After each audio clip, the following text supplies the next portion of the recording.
Cerita anime ini dimulai pada sebuah isekai yang dimana pada dunia isekai ini ras demi human selalu saja diperbudak serta dianggap remeh oleh para manusia.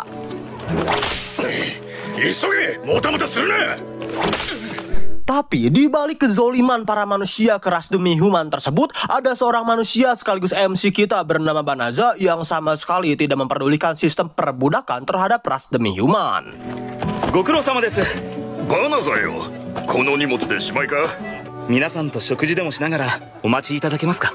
Justru sebaliknya, malahan di sini Banaza memandang ras demi human itu setara dengan para manusia dan selalu memperlakukan mereka dengan baik. Ya, meskipun hal tersebut selalu dicemooh oleh para manusia lainnya, namun karena hati Mang Banaza ini sangat baik luar biasa, ya teman-teman, Banaza sama sekali tidak memperdulikan hal tersebut. Hingga tiba-tiba saja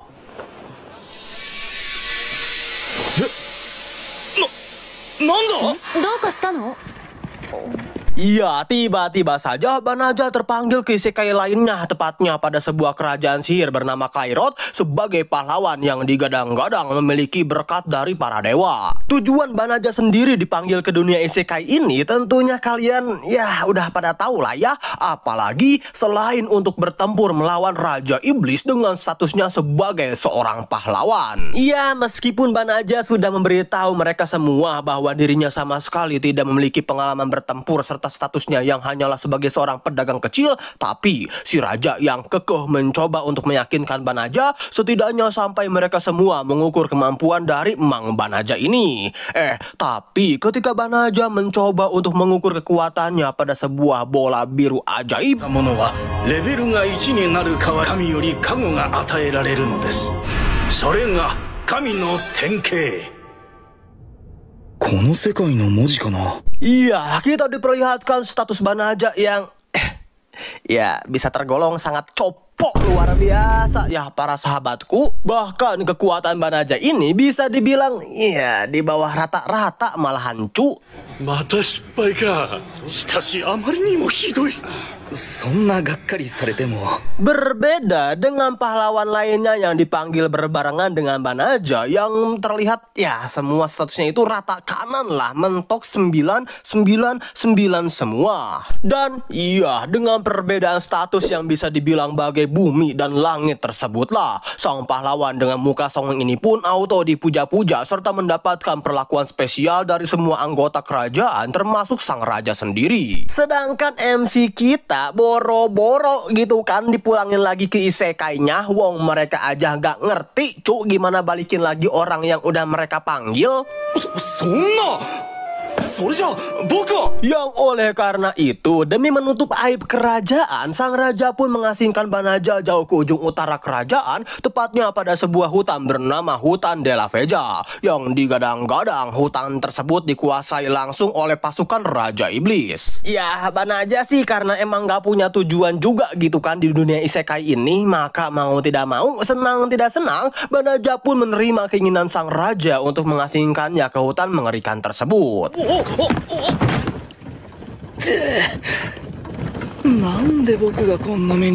Oh iya, dalam waktu yang memakan 20 hari perjalanan itu, Banaza berhasil mendapatkan beberapa informasi dari sang supir beras demi human mengenai dunia ini. Yang pada intinya itu adalah, meskipun isekai ini mereka semua tengah menghadapi konflik peperangan dengan pasukan Raja Iblis, tapi di sini tidak ada yang namanya perpeloncoan antara seperti di dunia Banaza.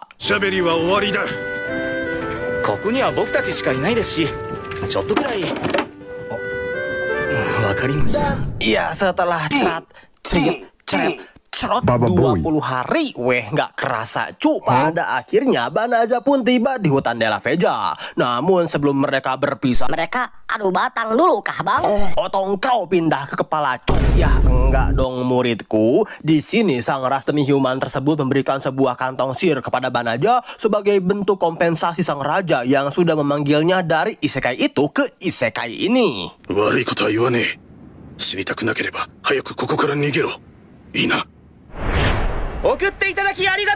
Tapi baru saja MC superbaik kita ini ditinggalkan oleh sang ras demi human tersebut.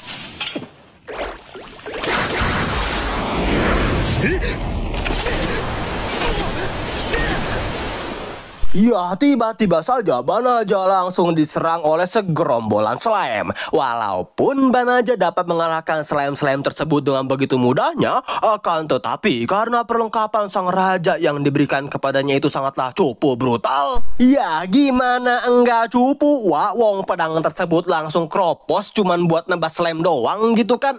Tapi entah apa yang terjadi para sahabatku, meskipun Banaja hanya membunuh monster kroco, tiba-tiba saja status Banaja ini langsung meningkat pesat ke level infinity atau ya tak terbatas.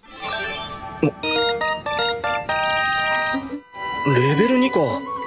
魔物を倒したからレベルが上がったのかな。 Ditambah Banaja juga mendapatkan sebuah asisten berupa sistem yang senantiasa memberitahu semua kenaikan level, bahaya, serta status Banaja saat ini. ちょうど話し相手が欲しかったんだ。音声案内を開始します。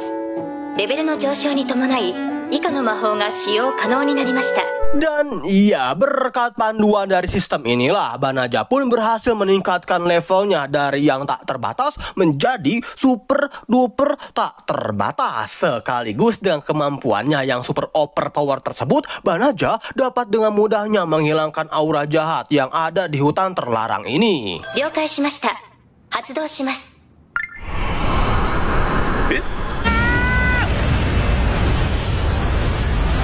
が上昇しました。レベルが上昇しました。レベルが上昇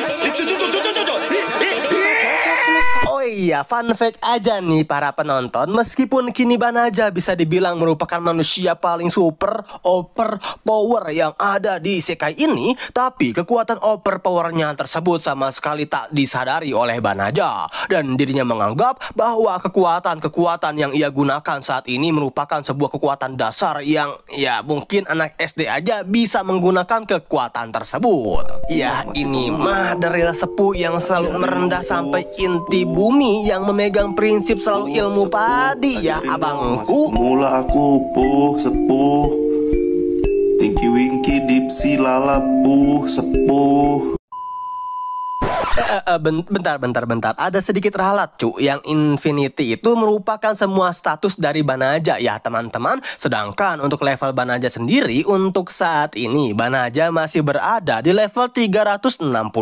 Nah, setelah berhasil menaikkan levelnya dengan pesat, Banaja pun memutuskan untuk menentukan karakter apa yang akan ia gunakan di isekai ini. Karena bisa gawat juga gitu kan jika sampai kerajaan tahu bahwa pahlawan yang mereka buang itu sudah berubah menjadi overpower brutal, yang oleh karena itu じゃあ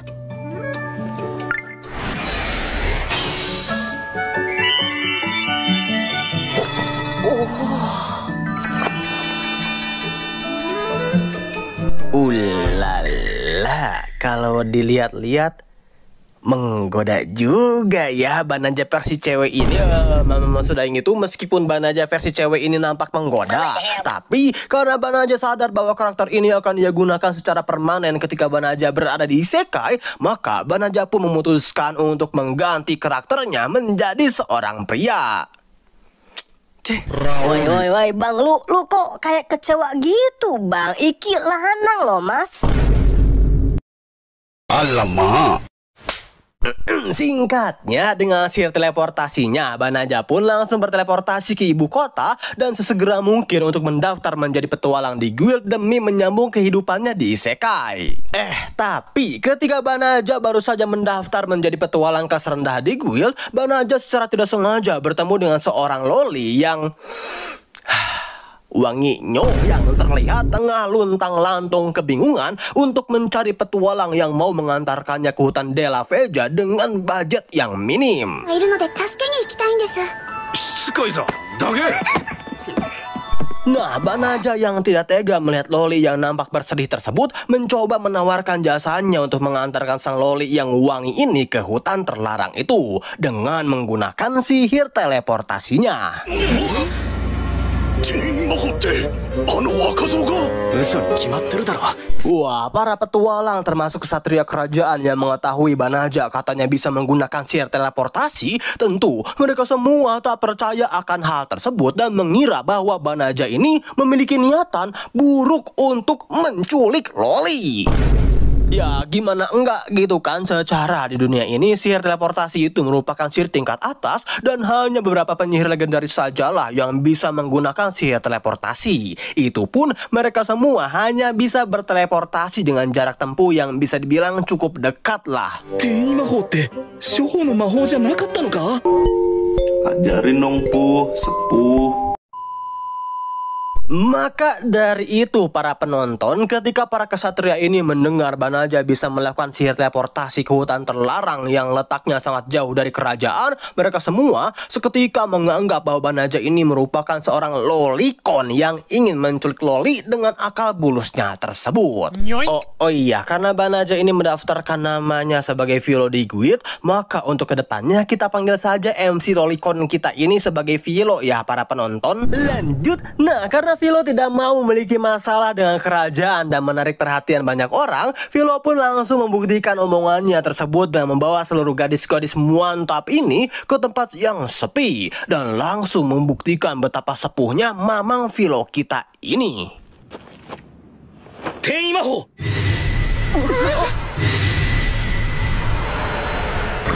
Lah, bejir beneran bisa, Cok. Lah, iya ya. Wah, ternyata kamu suhu ya, tutor dong, Puh, sepuh. Segitu mah masih bukan apa-apa kok, masih pemula aku mah.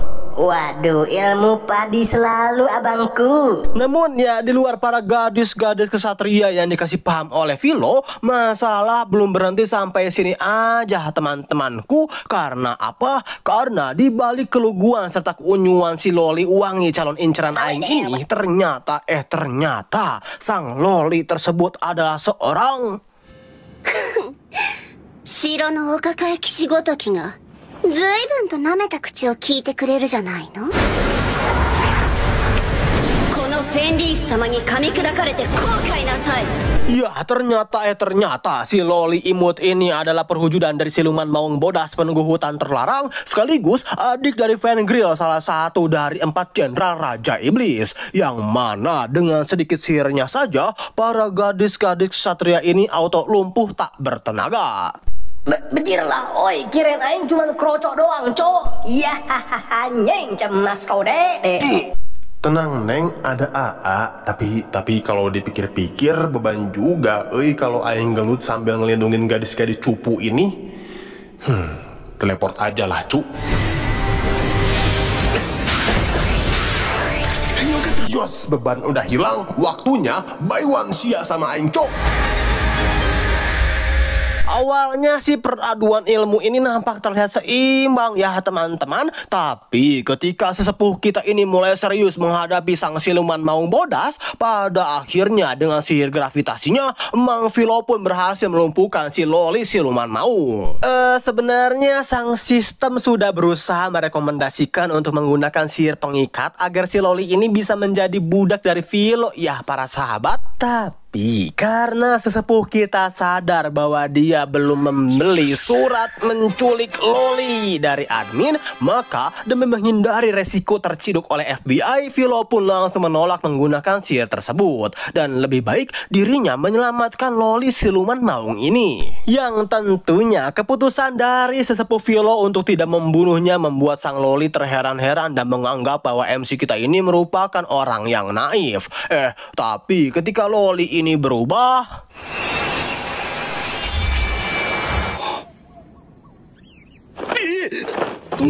walama, wih, berubah jadi onesan, wah, aduh, mana jumbo lagi bobanya.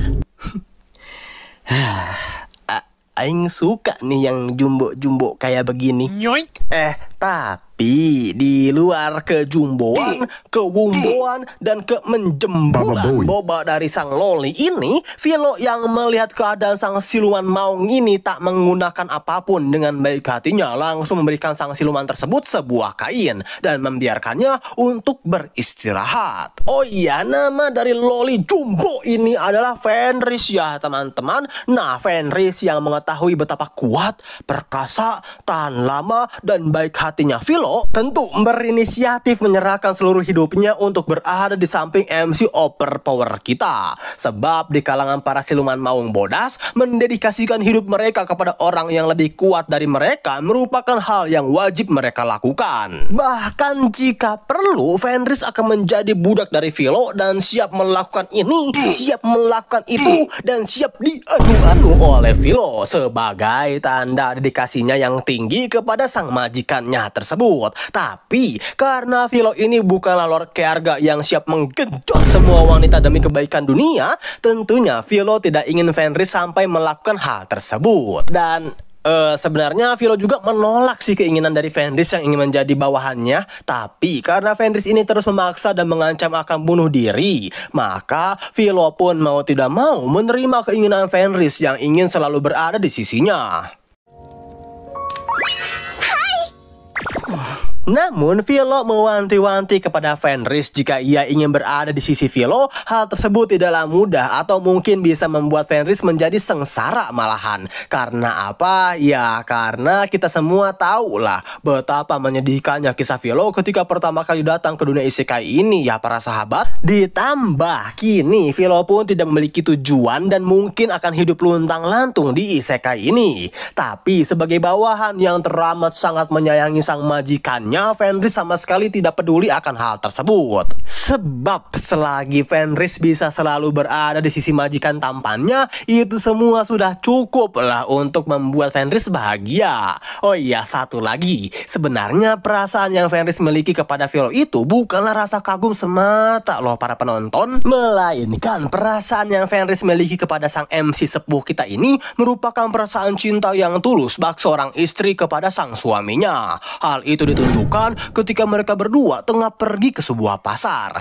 Ya awal mulanya sih cuman gara-gara ada pedagang yang salah mengira bahwa Philo dan Fenris ini merupakan pasangan suami istri. Tapi Fenris yang mendengar hal itu dari pedagang langsung menganggap serius hubungan mereka, dan dari sinilah Fenris pun memanggil Philo sebagai dana sama atau suami. Segampang itu kacu dapat istri, aing pacar aja susah woi.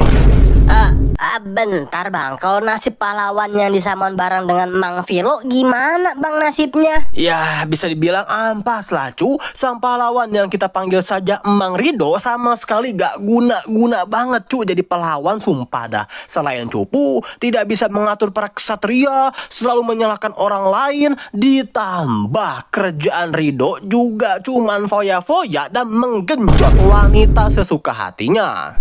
Tapi ya lupakan sajalah soal Rido si pahlawan gak guna. Kini kita fokus kepada Philo dan istrinya yang akan mengambil sebuah misi untuk memburu seekor monster kelas atas bernama Psycho Bear. Oh iya, di sini Fenris juga sudah didaftarkan menjadi petualang ya para penonton. Tapi ketika mereka berdua baru saja tiba di TKP dengan sihir teleportasi Philo, mereka berdua tidak sengaja bertemu dengan para gadis-gadis satria yang tengah kewalahan melawan para Psycho Bear tersebut. Yang oleh karena hal itu, Philo yang tak tega melihat para gadis-gadis tersebut pun langsung melakukan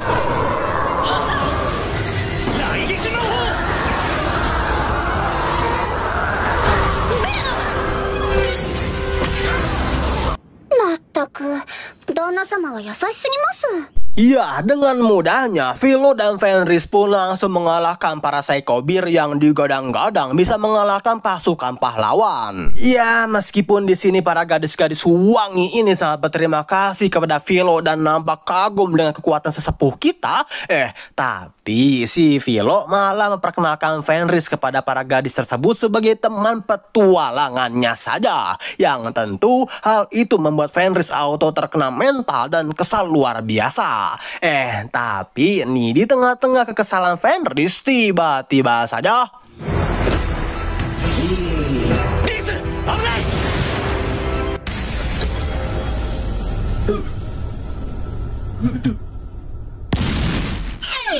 Ya, tiba-tiba saja muncullah sesosok Psycho-Bir yang awalnya sih berniat untuk menyerang Fenris. Tapi setelah sang Psycho-Bir ini mengetahui betapa mengerikannya aura Fenris yang sedang kesal, hal itu seketika membuat sang Psycho-Bir tersebut auto terkena mental dan memohon ampunan kepada mereka semua. Dan ya karena menurut Fenris mubazir juga gitu kan kalau dibuang sia-sia, Fenris pun meminta kepada Philo untuk menjadikan sang monster kelas atas ini sebagai peliharaannya.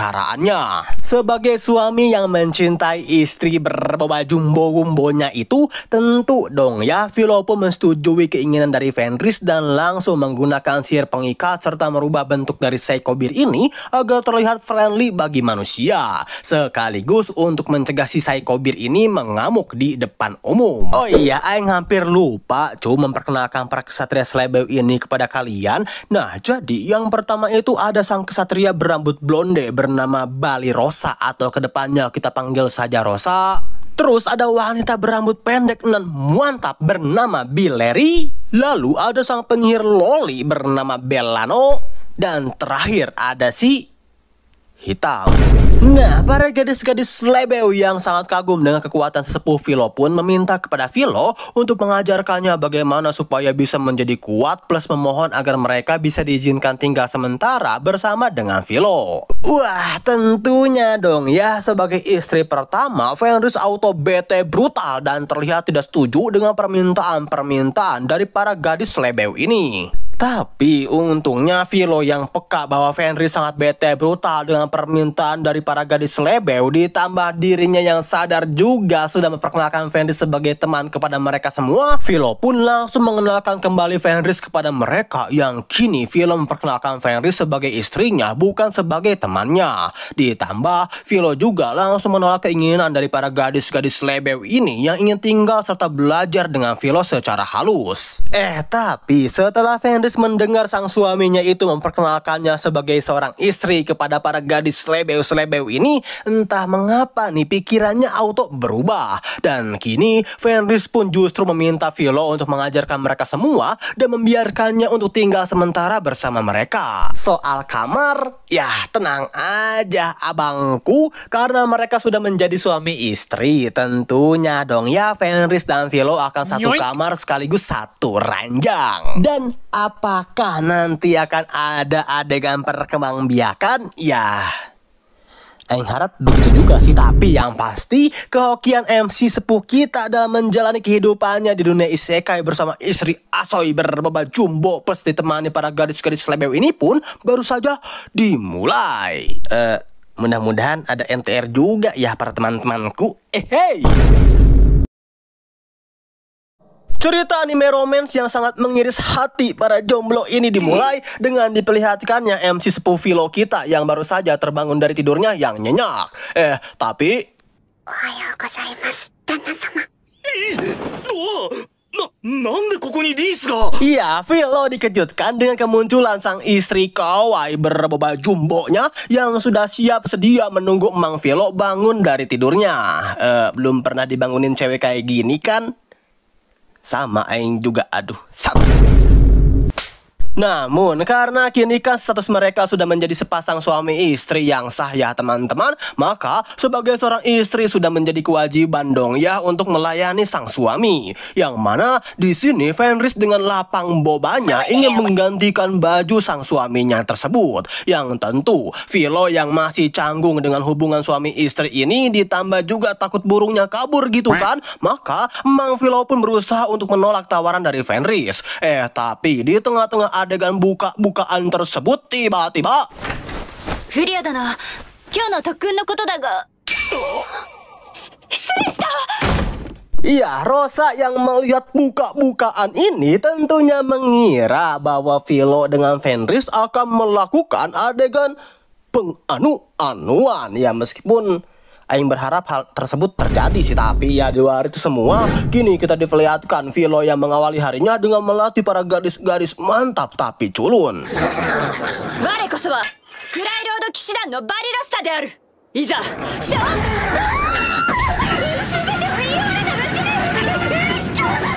Iya, kalau kayak gini sih sampai aing masuk isekai dan join ke dalam party Lord Kearu juga tetap cupu-cupu juga gitu kan para gadis-gadis Yahud ini.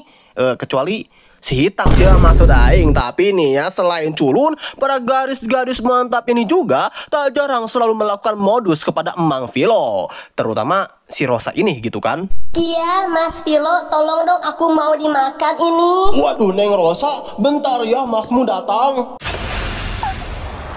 Bacot lon, cuma monster gini doang. Aing tahu kamu bisa menanganinya kok. Sekali lagi kamu caper sama suamiku, bukan monster ini ya yang aku potong, melainkan bobamu. Jadi カマトとブルノはおよしなさいな、バリロッサ。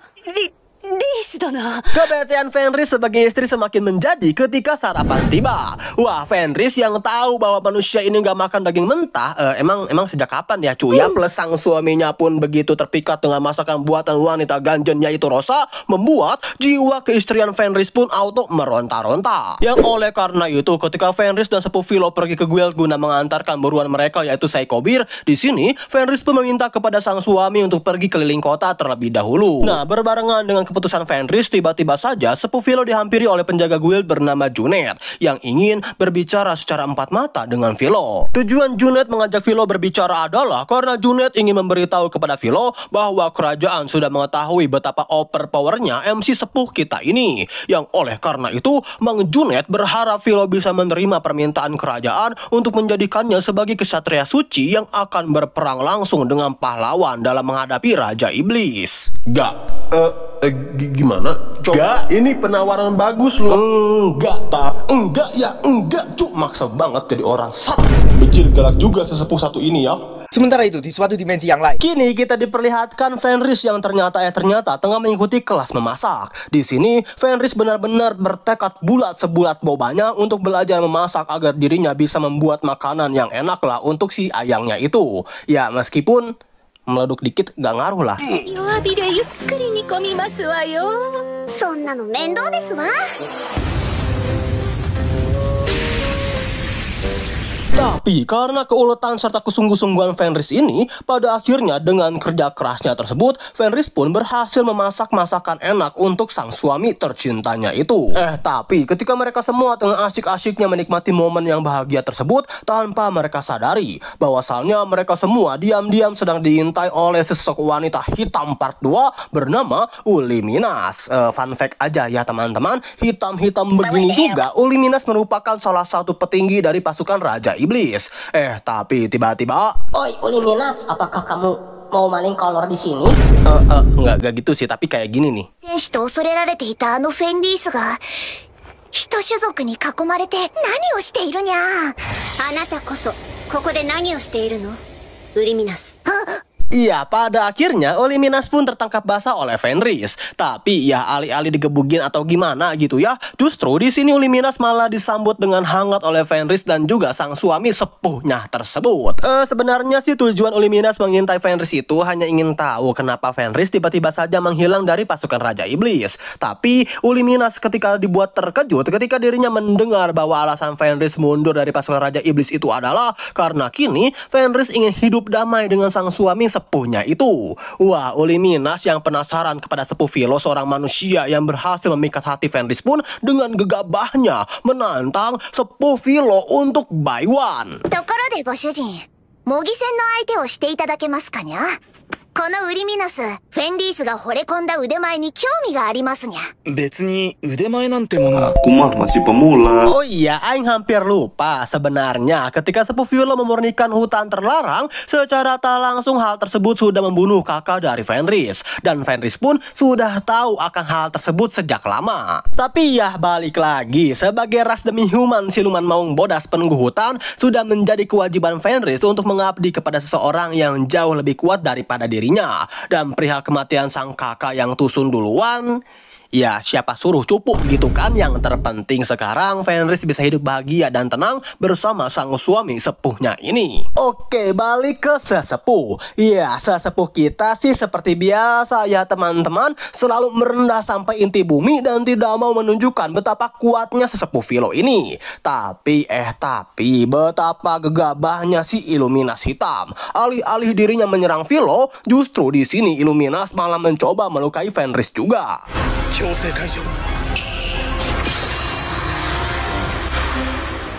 Wah, sepuh Philo yang mengetahui bahwa Illuminas ini berniat untuk menyelakai sang istri tentu tidak tinggal diam dong ya. Yang oleh sebab itu kita diperlihatkan seuprit kekuatan dari sepuh Philo guna memberikan pelajaran kepada Illuminas.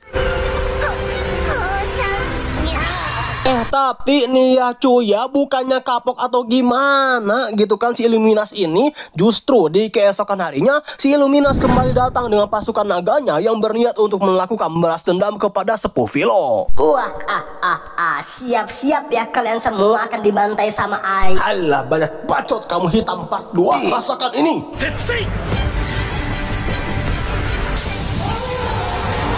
Woi, hitam part 1. Lu mau nggak punya titel pemburu naga? Mau bang. Sok lempar paculnya hitam. Siap Pu. Yos, sihir peningkatan, akselerasi, penembus, penyuci, bla bla bla, cerot.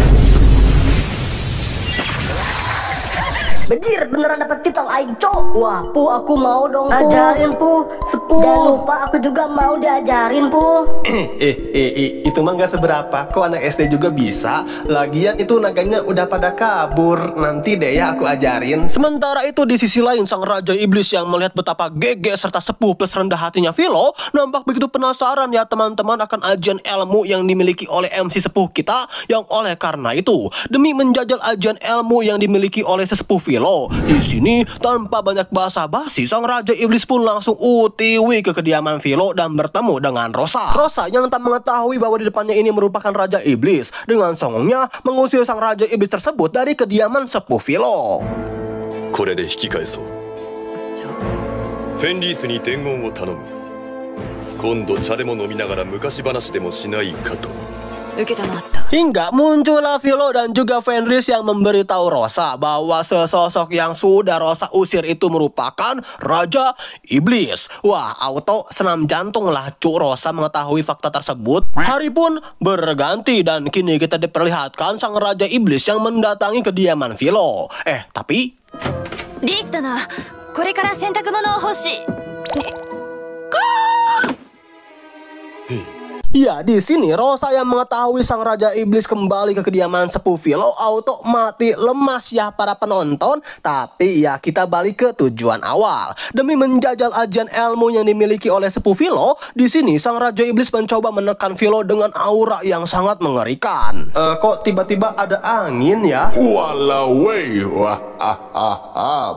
boleh juga sesepuh satu ini ya. Oh iya, selain untuk menguji ajian ilmu dari sesepuh Philo, di sini juga sang Raja Iblis berniat untuk mengajak sepuh Philo guna bergabung dengan pasukan Raja Iblisnya. Tapi jawaban Philo tetaplah sama, yaitu gak. Wah, mendengar jawaban Philo yang to the point sekali ya para sahabat, tentunya tidak membuat tekad sang Raja Iblis guna merekrut Philo ke dalam pasukannya meluntur. Yang oleh karena itu, kini kita diperlihatkan sang Raja Iblis yang mulai sering mengunjungi rumah sepuh Philo dan ya membuat Rosa auto senam jantung setiap hari.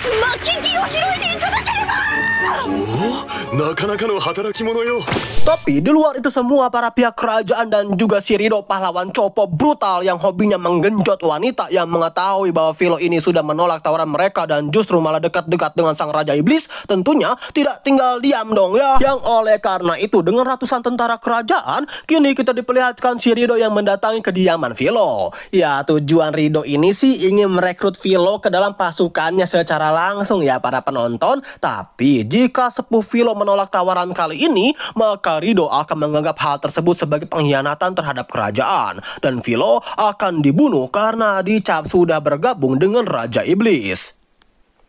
Mana so ganteng lah cuk si Rido ini. Aing udah bilang enggak, ya enggak. Cuk, Aing cuman ingin hidup damai doang sama istri Aing doang. Aduh. Dah lah bejir, daripada aing capek nolak mulu, mending cabut lah sat. Teleport.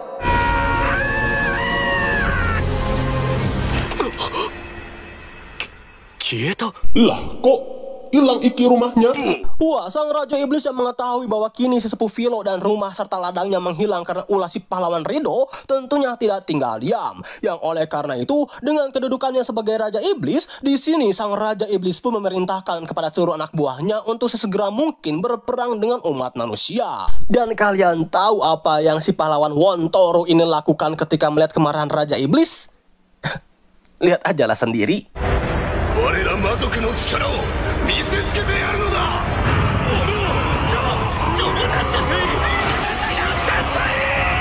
Iya, kabur cuk, kabur.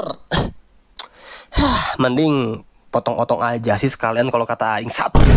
Iya, karena peperangan ini dan kaburnya si pahlawan Wontoro Rido, kini kita diperlihatkan satu persatu pertahanan kerajaan mulai tertembus oleh pasukan Raja Iblis. Selain itu juga banyak penyihir kerajaan yang mulai tumbang. Ditambah sang raja sendiri yang harus mengorbankan dirinya karena si Rido kabur dan bersembunyi dari peperangan ini. Wah, sang putri raja bernama kita panggil saja Ana yang mengetahui ayahnya sudah tumbang karena ulah Rido si pahlawan ambas dan Gaguna, meminta kepada seluruh anak buahnya untuk memecat Rido jadi pahlawan. Ya, meskipun pada awalnya mereka semua nampak keberatan ya teman-teman, tapi karena emang benar-benar gak guna juga gitu kan Rido sebagai pahlawan, Ana pun tetap pada pendiriannya untuk memecat Rido. Woi, kok aing dipecat sih? Kok gini-gini aing juga pahlawan. Bacot, beban kerajaan cuma bisa genjot wanita doang. Apanya yang pahlawan sat? Tapi cu, bukannya tobat atau gimana gitu ya si Rido ini. Justru setelah dipecatnya Rido menjadi pahlawan, kini kita diperlihatkan si Rido bersama budak sedi papapnya yang diam-diam masuk ke dalam ruangan harta kerajaan untuk mencari benda pusaka yang bisa meningkatkan kekuatannya. Hingga ketika Rido tengah mencari benda tersebut, tiba-tiba saja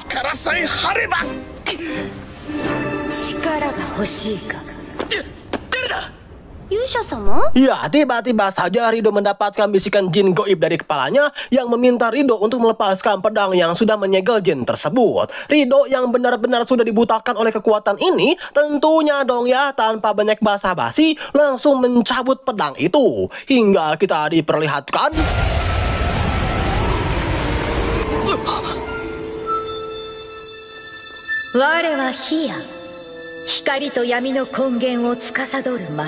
iya, muncullah sesosok jin bernama Hia yang menguasai cahaya dan kegelapan purba. Yang kalau dilihat-lihat boleh juga ini jin cok. Baba Bowie. Namun ya, sebagai imbalan karena Rido ini sudah membebaskannya dari segel yang sudah membelenggunya selama ratusan tahun, di sini ia akan memberikan 3 permintaan yang akan dikabulkan kepada Rido. Wah, Rido yang mengetahui hal ini tentunya meminta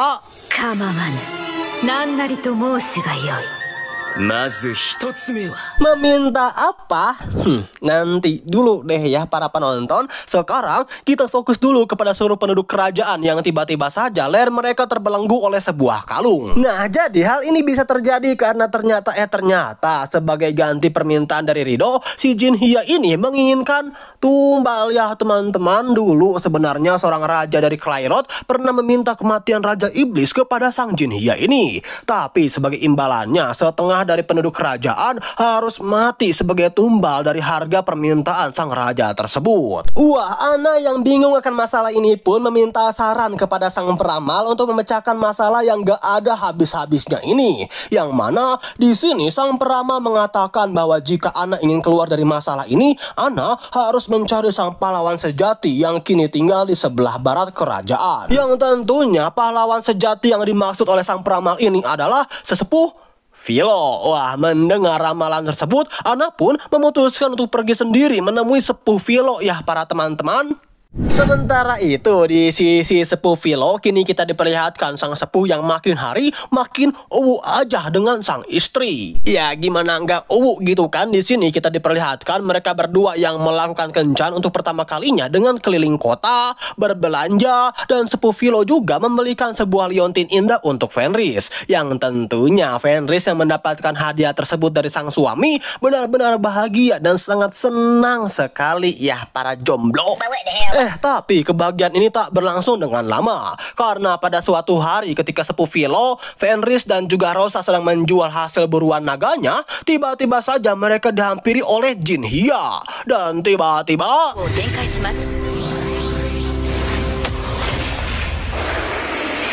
Walau, di sini Fenris harus mengorbankan dirinya untuk menyelamatkan sang suami dari serangan jin Hia yang sangat mendadak. Ya, jadi sebenarnya permintaan pertama Shirido Wontoro ini adalah kematian dari Sepuh Philo. Wah, sesepuh kita yang mengetahui Fenris terluka parah bahkan terancam meninggal, tentunya membuat sesepuh kita sangat marah brutal ya teman-teman. Dan... Yurusanai. Omae dake wa. Iya, bersambung. Aduh. Info ngantemi Shirido ini. Cerita anime dengan MC sepuh yang selalu merendah sampai inti bumi ini dilanjutkan dengan diperlihatkannya Fenris yang tewas tertebas karena melindungi ayangnya dari serangan jin goib Hia.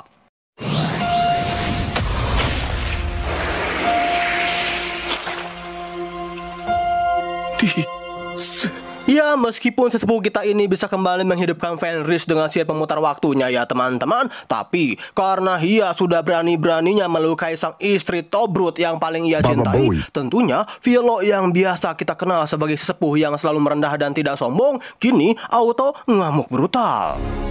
Yurusanai. Yurusanai. Omae dake wa.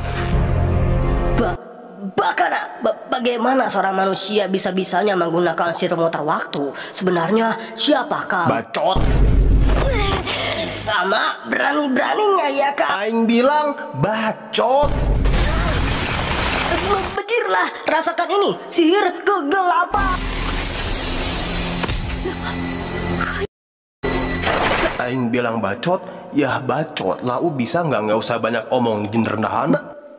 Bentar, Nani statusnya infinity semua. Walau, fix ini mah aing salah pilih lawan. Asu emang ini si Rido ya. Masa aing disuruh ngebunuh dari sesepuh, udah ampun iya, gak akan lagi-lagi aing ganggu kehidupan kamu. Bisa diam gak sok? Ini untuk Lau yang sosokan ngajak bayuan aing. Dan ini untuk Lau yang sudah ngebelah ketobrutan istri kesayanganku. Dan karena Lau udah berani-beraninya ngebunuh istri Tobrutku, maka kan ku kirim Lau ke neraka jahanam jin cupu. Tapi...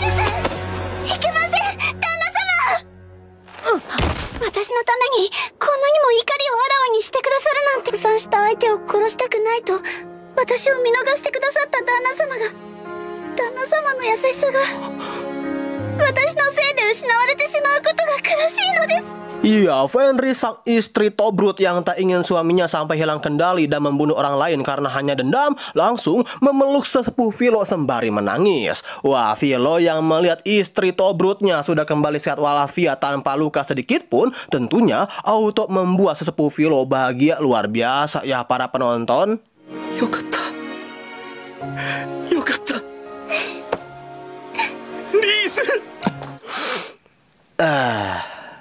Agak iri ya aing. Sedangkan Hia yang baru sadar setelah dikombo dewa brutal oleh sesepuh Philo nampak begitu ketakutan. Ya sebenarnya si sesepuh Philo kita ini sudah memaafkan semua perlakuan jin syirik ini gitu kan. Toh istri Tobrutnya pun kembali sehat walafiat juga. Namun di sini sesepuh Philo masih penasaran akan alasan Hia yang tiba-tiba menyerang dirinya. Yang oleh karena itu sesepuh Philo pun langsung melihat semua ingatan Hia. Rido jencak ya. Setelah melihat semua ingatan Hia dengan skillnya, di sini Philo pun mulai tahu bahwa alasan Hia menyerang dirinya ini adalah karena permintaan si pahlawan Wontoro Rido yang sudah mengirim Hia untuk membunuh Philo atas imbalan si Rido sudah membebaskan Hia yang tersegel. Oh iya, di sini juga atas permintaan Fenris, si jin sirik Hia ini langsung diangkat sebagai bawahan dari sepuh Philo ya teman-teman, yang tentunya Hia yang diangkat sebagai anak buah oleh sesepuh Filo paling OP kita ini membuat dirinya merasa sangat terhormat dan dengan senang hati ia pun langsung menerima tawaran dari sesepuh Filo.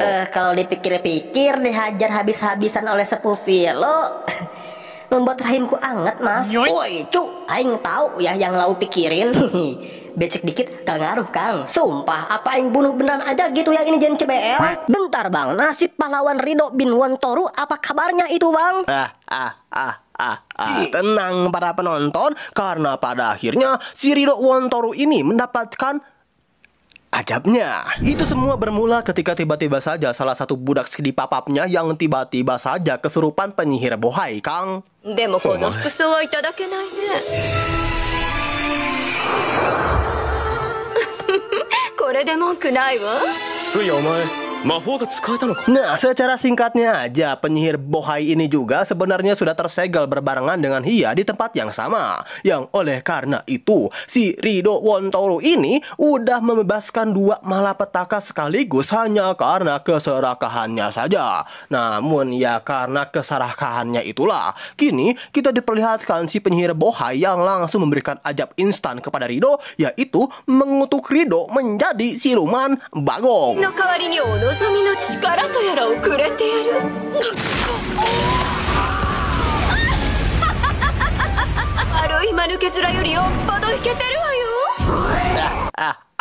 Mampus kau Rido Wontoru. Tapi ya kita lupakan dulu lah ya soal Rido. Kalau bisa sih segera dicabut aja lah cu nyawanya, karena kini kita akan berfokus kepada sesepuh kita yang Hai, ini nih para penonton yang aing tunggu-tunggu. Yang mana karena kejadian siang hari tadi, di sini sepuh Filo pun mulai menyadari betapa penting dan berharganya Fenris di hidup Filo. Yang oleh karena itu, demi mempererat hubungan suami istri ini, demi mereka bisa cepat memiliki dede bayi, di sini Rido dan Fenris siap melakukan pengganti. Lah, oi, kenapa disensor, Cok? Banyak bocil, Bang, soalnya yang nonton. Bodoh amat, cu. Ya hitung-hitung belajar biologis lah di sini. Filo dan Rido pun siap melakukan penggencotan brutal. Tapi Tana-sama.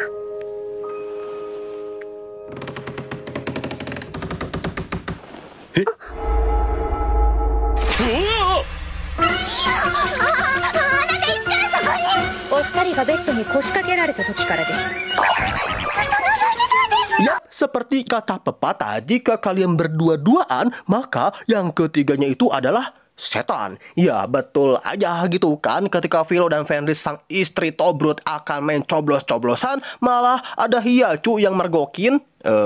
Iya, mungkin untuk next episode kalau ada kayak gini kamu bisa gak usah ganggu nggak? Lebih baik gasin aja nggak sih Bang main bertiga? Wah, lama. Ide bagus itu muridku. Kan kita juga mau join Abang Nime. Ya, nambah mantap itu kan. Lemes tucuk ojon si Filo. Tapi ya di luar itu semua, berkat adanya Jin Hiya di rumah sepuh Filo yang membantu semua pekerjaan Filo, di sini para kesatria gadis mantap jiwa mulai merasa mereka itu semua hanya menjadi beban saja bagi Filo.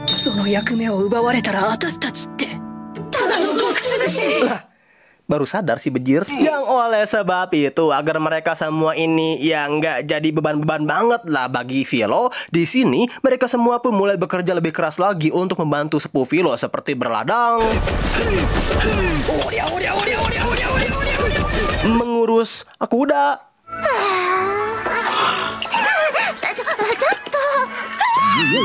dan di luar dugaan mereka semua berhasil menjinakkan sesosok monster yang mengamuk di ladang sepuh Filo.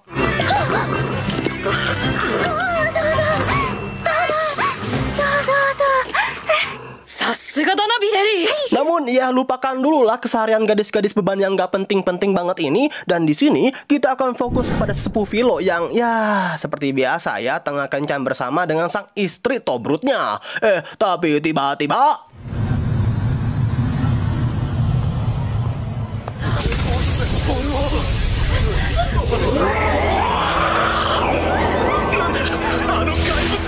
Ya, tiba-tiba saja langit menjadi mendung brutal dan kita diperlihatkan Rido yang kini tengah diajak menjadi siluman bagong oleh si Jin Bohai yang dengan teleportasinya datang ke tengah-tengah kota. Tujuan mereka datang ke tengah kota ini sih sebenarnya untuk membalaskan dendam Jin Bohai kepada keluarga kerajaan yang sudah berani-beraninya menyegel dirinya dahulu kala. Tapi karena kebetulan di kota ini ada sesepuh Filo, tentunya Filo tidak akan tinggal diam dong ya. Bentar Pu, kalau cuma urusan penyihir kroco ini mah lebih baik serahkan aja kepada pelayanmu ini. Lebih baik sesepuh mah membantu evakuasi warga aja, yang siapa tahu kan ada yang terjebak gitu sepuh. Yare. Baiklah kalau begitu, ayo istri Tobrutku kita selamatin warga. Hai. Yang oleh karena itu kini kita diperlihatkan Omae no inochi o itadaku yo.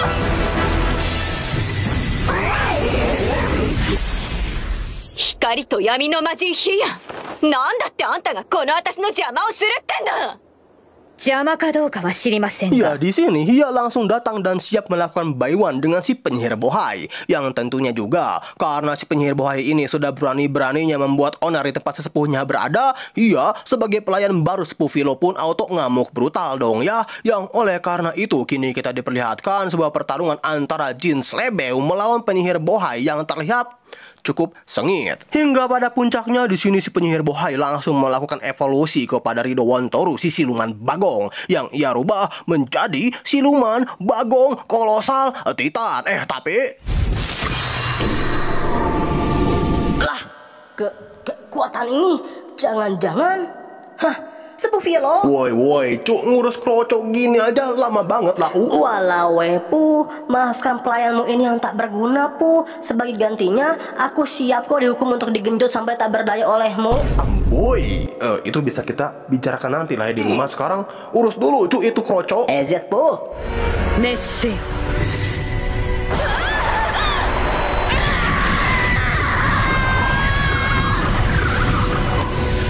Yap, dengan kekuatan Jin Hiya di sini Hiya pun langsung merubah jiwa sang penyihir Bohai menjadi sebuah pil dan pil tersebut langsung Hiya makan guna mengambil semua kemampuan dari si penyihir Bohai. And ya, karena semua ketululan Rido ini pada akhirnya Rido Wontoru pun auto digerebek gitu kan oleh para kesatria kerajaan. Punten, kamu sesepuh Filo yang terkenal overpower itu bukan? Perkenalkan Pu, aku anak putri kerajaan. Di sini aku ingin kamu menjadi pahlawan sejati menggantikan pahlawan ampas Wontoru Rido. Kamu mau? Enggak, dengerin ya anak, daripada aing repot-repot jadi pahlawan, mending aing buat anak aja tuh sama istri Tobrut aing.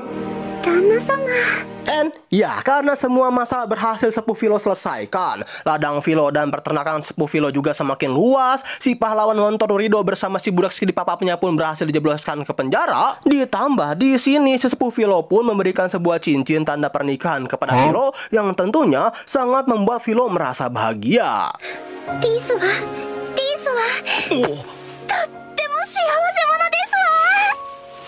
Maka ya karena sudah tidak ada lagi masalah.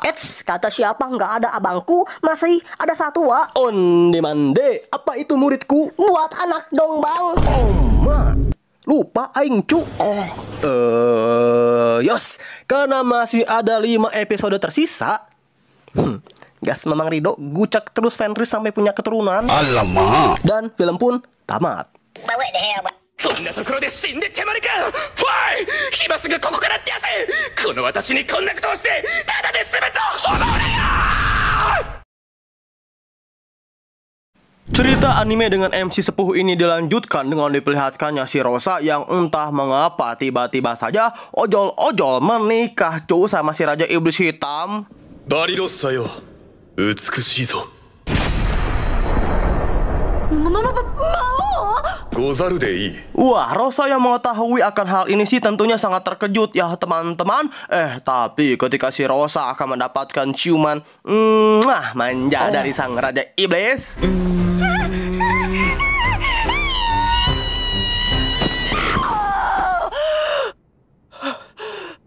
Iya, untungnya hal tersebut hanyalah mimpi belaka. Tapi ya namanya juga cewek ya para penonton. Di keesokan harinya, Rosa pun langsung curhat kepada seluruh wanita yang ada di rumah sepupu Philo mengenai dirinya yang tiba-tiba saja bermimpi menikah dengan sang Raja Iblis Hitam. Wah, para wanita lain termasuk Fenris yang mendengar akan mimpi Rosa ini sih mengatakan bahwa mimpi tersebut merupakan tanda-tanda mengenai Rosa yang akan berjodoh dengan sang Raja Iblis.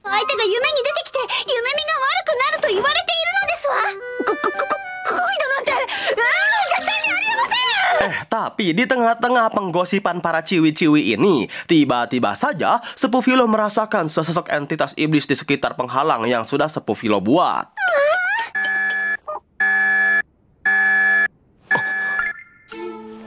Mazok ya Majuを近づけないために町周辺に防壁魔法を張ったんだけど Yang ternyata iblis yang dirasakan oleh sepupu Philo ini adalah salah satu intel yang dimiliki oleh sang Raja Iblis Hitam guna mencari kediaman sepupu Philo yang tiba-tiba saja menghilang. Sedangkan di sisi lain kini kita diperlihatkan para pihak kerajaan yang sudah mulai mencurigai akan identitas Philo yang sebenarnya adalah seorang pahlawan yang mereka buang, yaitu Mamang Banaja. Kecurigaan mereka semakin diperkuat ketika sepupu Philo memberikan sebuah emas kerajaan yang hanya dimiliki oleh orang-orang tertentu saja, terutama para pahlawan yang mereka panggil, guna disumbangkan sebagai biaya perbaikan kota yang hancur akibat pertarungan melawan penyihir Bohai kemarin. Wah, anak yang sadar akan hal ini tentunya sangat merasa bersalah dong ya. Secara kan kita semua tahu bagaimana perlakuan kerajaan kepada Mamang Banaja yang benar-benar bisa dibilang sangat hina lah. Tapi kepala anak semakin dibuat pusing 7 keliling ketika dirinya tiba-tiba saja mendengar sebuah kabar bahwa si pahlawan Rido Wontoro dan juga budak skidi papapnya baru saja kabur dari penjara.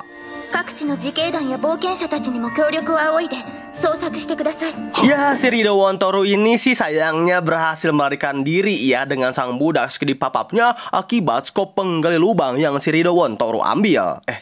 Bentar.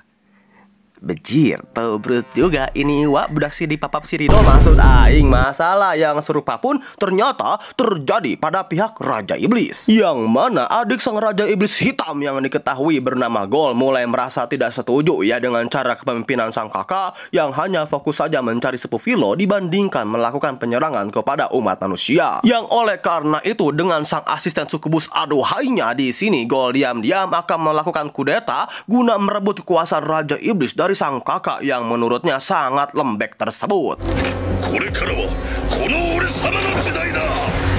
Sedangkan sepupu Philo ya seperti biasa cok, di sini sepupu Philo mulai menikmati hari-hari tenang dan bahagia dan juga mengerikan bagi para jomblo bersama sang istri Tobrut dan harem-harem yang sangat kawainya itu. Tapi tiba-tiba Hio, 強大な魔力を持った者の気配が迫っております。お下がりください。ヒヨ、ちょっと待って。ござるさん。これはフリオ殿ではないか。 Ya, tiba-tiba saja kita diperlihatkan kemunculan sang Raja Iblis Hitam di hadapan sepupu Philo, yang tentunya dong ya auto membuat Rosa ketar-ketir.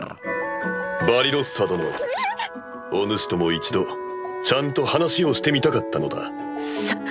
最近見る夢は幼稚部だったのか。 Ya, awalnya sih pembicaraan mereka ini bisa dibilang sangat ringan ya teman-teman. Seperti temu angen bareng sepupu Philo, membicarakan kehebatan Rosa dalam memasak, sampai lambat laun topik mereka mulai lebih dalam dan menjerumus ke dalam topik peperangan antara ras iblis dan juga manusia, serta tekad sang Raja Iblis yang masih ingin merekrut sepupu Philo ke dalam pasukannya guna melawan umat manusia. Wah, Rosa yang mendengar hal ini dari sang Raja Iblis Hitam tentu tidak tinggal diam dong ya. Yang jika tidak ada Fenris dan juga sepupu Philo yang berusaha mendinginkan suasana, mungkin saja si Rosa ini dengan gegabah menyerang sang Raja Iblis Hitam. Barilosa! Ya, tak lama setelah situasi sudah mulai mendingin, sang Raja Iblis Hitam pun izin pamit meninggalkan mereka semua. 空気を悪くしてしまったな。あとは皆で楽しんでくれ。また会おう。 Tapi ketika mereka semua tengah utiwi dalam perjalanan pulang,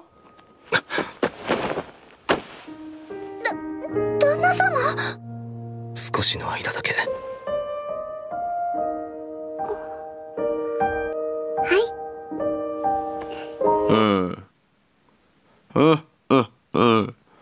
Keuan macam apa ini, Sa? Di keesokan harinya, kita semua diperlihatkan sepupu Philo yang tiba-tiba saja didatangi oleh Anna pada kediamannya. 本日は改めて謝罪をしに参りました。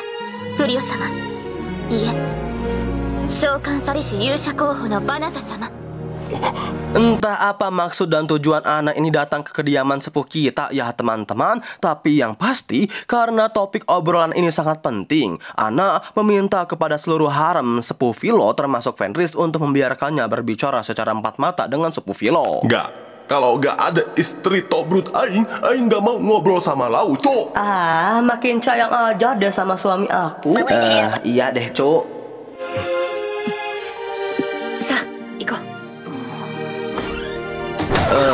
Aing yang ngedabingnya kok malah nyesek ya cu. Tapi di luar itu semua, di sini tanpa banyak basa-basi, Anna pun langsung bersujud meminta maaf kepada sepupu Philo karena ketika dirinya baru saja terpanggil ke isekai dan mengetahui kekuatan sepupu kita yang sangat copo, pihak kerajaan malah berniat untuk membunuh sepupu Philo. Ya, sebagai sesepuh yang baik, selalu merendah sampai inti bumi, tidak sombong dan memiliki istri Tobrut sih, tentu sepupu Philo tidak mempermasalahkan akal hal tersebut ya para penonton. Tapi di sini sepupu Philo sama sekali tidak percaya jikalau kedatangan Anna jauh-jauh dari kerajaan hanya untuk meminta maaf saja akan perlakuan keji kerajaan kepada dirinya dahulu. Anna yang sadar akan niatnya yang terbaca langsung mengeluarkan sebuah peta yang berisikan titik-titik krusial yang diketahui tempat para pemimpin batalion kerajaan berada. Nah, jadi tujuan Anna menunjukkan titik-titik tersebut kepada sepupu Philo adalah karena Anna ingin meminta tolong kepada sepupu Philo guna membantu mereka memurnikan titik-titik ini sebelum pasukan Raja Iblis menyerang mereka. Karena ya kita tahu sendiri pada pertempuran terakhir mereka banyak sekali penyihir-penyihir kerajaan yang harus kenok termasuk sang raja sendiri karena mati-matian melawan pasukan Raja Iblis. Dan balik lagi, kejadian ini semua bermula dari si pahlawan Wontoru Rido yang sangat beban, gak guna, dan ya halal untuk dikebiri lah cuy. Tapi ya di luar itu semua, Fenris sang istri Tobrut dari sepupu Philo yang sadar akan permintaan dari anak ini tentunya tidak terima dong ya. Sebab dulu kan suaminya dibuang karena diketahui sangat cupu dan gak guna. Sekarang ketika pihak kerajaan tengah terdesak, pahlawan yang mereka pilih pun benar-benar gak guna. Dan kini mereka mengetahui pahlawan yang mereka buang sudah berubah menjadi seorang sesepuh yang sangat overpower dengan wajah tanpa dosanya, malah meminta bantuan kepada sepupu Philo untuk membantu kerajaan. Ya, Anna sih sadar betul akan permintaannya yang egois ini ya para penonton. Tapi jikalau sepupu Philo tidak mau membantu kerajaan saat ini, ditakutkan jikalau sang ayah Anna sudah kembali pulih dan memegang kembali kekuasaan, ayah Anna akan mengecap sepupu Philo sebagai pengkhianat yang sudah membantu Raja Iblis dan akan menyerang sepupu Philo secara brutal. Si Hanyi nggak tahu diri juga ini wanita tepos, cok. Sabar dulu Tobrut, demi mencegah hal itu terjadi, aku akan melengsarkan posisi ayahku dan mengambil alih kekuasaan kerajaan. Dan jika itu terjadi, aku akan menjamin kehidupan damai untuk sepupu Philo. Bagaimana? Apakah sepuh tertarik? Ya tetap aja lah, ini ingin memanfaatkan kekuatan suami yang paling kucintai ini kan wanita tepos. Istri Tobrutku, tenang dulu sebentar. Aing pikir-pikir dulu deh. Meanwhile, balik ke si Wontoru. Aduh, sebenarnya Aing udah malas banget cu ngebahas si Rido, tapi karena perannya cukup penting pada alur cerita, jadi ya mau gak mau deh Aing bahas. Pokoknya ketika si Rido dan budak si dipapap Tobrutnya ini tengah bersembunyi dari kejaran para ksatria kerajaan, tiba-tiba saja mereka berdua tertangkap oleh sang asisten sukubus aduhai yang berniat menjadikan mereka berdua tumbal bagi gol.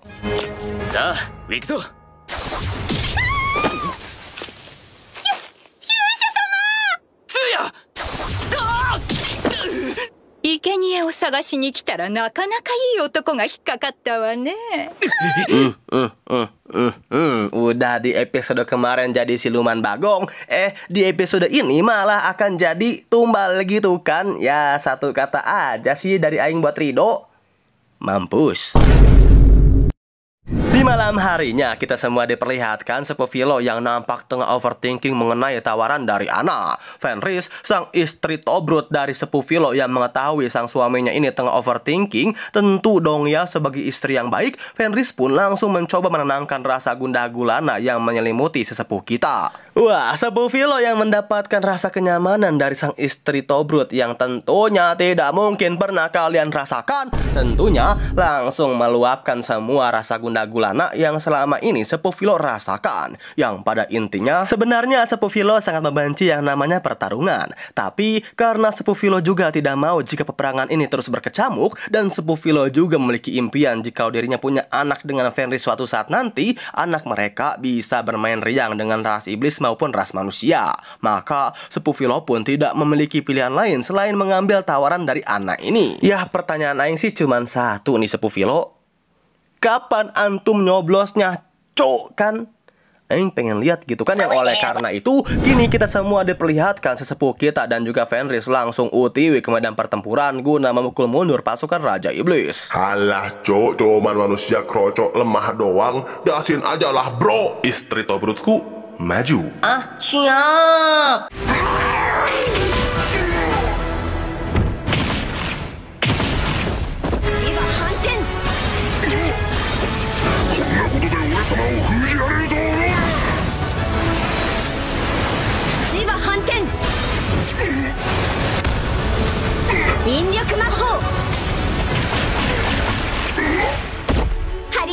Dan ya boro-boro gitu kan mau melawan sesepuh kita. Di sini kita semua dapat melihat betapa para iblis tersebut benar-benar kewalahan gitu kan cu melawan Fenris.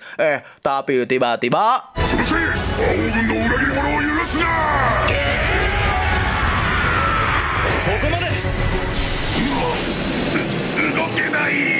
sihir penyembuhan.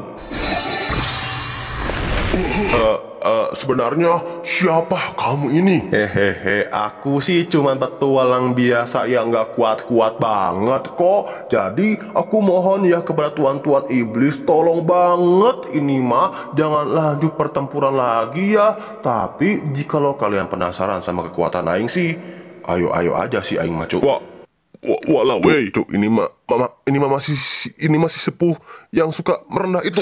Salah lawan kita cok. Dan begitulah cara sepuh Philo yang dengan mudahnya memukul mundur semua pasukan Raja Iblis yang berusaha menyerang umat manusia.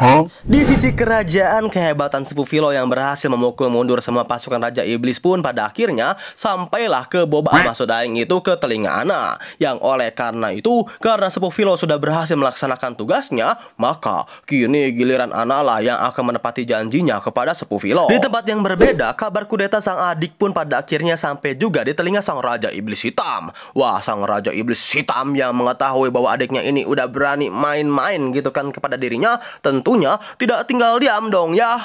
Kalau nasib Ridho Wantoro dan budak Skidi Papap Tobrutnya, gimana itu abangku? Ya, lihat aja lah sama kalian sendiri. この者たちは邪神に捧げる生贄となってもらいます。